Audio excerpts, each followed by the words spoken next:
জনাব তারেক রহমান। তারেক রহমান যদি বাংলাদেশের আগামী দিনে প্রধানমন্ত্রীর দায়িত্ব নেয়, নিশ্চিতভাবেই বিদেশ থেকে আপনি ভারত পেঁয়াজ রসুন চাল দিয়ে বন্ধ করছেন, আর তখন কিনারই কোনো প্রয়োজন হবে না, বুঝতে পারবেন আপনারা। সেই জন্য আমরা বন্ধুত্ব চাই, ভারতের সঙ্গে যুদ্ধ চাই না। আমরা ভারতের সঙ্গে বন্ধুত্ব চাই সমমর্যাদার ভিত্তিতে। আমরা ভারতের সঙ্গে মর্যাদার সঙ্গে দ্বিপাক্ষিক হয়, স্বাধীন জাতির সঙ্গে স্বাধীন জাতির বন্ধুত্ব হয়, তাহলে আমাদের কোনো আপত্তি নাই। কিন্তু প্রভু আর দাসের সঙ্গে কখনো বন্ধুত্ব হয় না।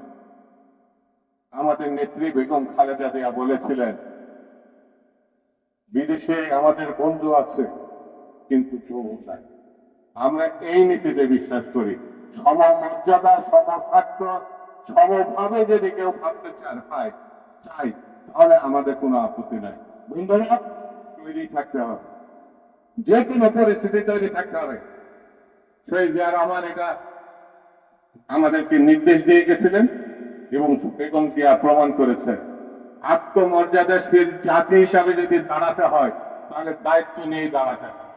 সেই জন্য যে সুযোগ এসেছে, সেই সুযোগকে আমাদের ব্যবহার করতে চাই। সর্বশেষ কথাটা বলে যায়, সেটি হচ্ছে ডক্টর মোহাম্মদ ইউনূস সাহেব একটু হুঁশে আসেন। এই গণঅভ্যুত্থানের অন্যমতি দিক হচ্ছে একটি নির্বাচিত সরকার।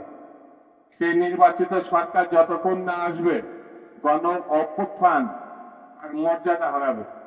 যদি সেই মর্যাদায় ধরে রাখতে হয়, তাহলে নির্বাচিত সরকার প্রতিষ্ঠা করার মধ্য দিয়ে সংকট হবে।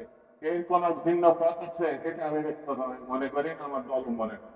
সেই জন্য আমরা নির্বাচনকে আহ্বান করেছি। কেউ কেউ সরকারের কাছাকাছি থেকে বলার চেষ্টা করছে, যারা এই মুহূর্তে নির্বাচন চাবে তারা গণশক্তি।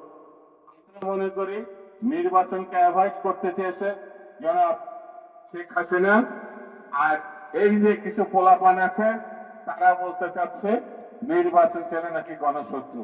হাসিনার সঙ্গে এদের একটা সাদৃশ্যতা লক্ষ্য করা যাচ্ছে।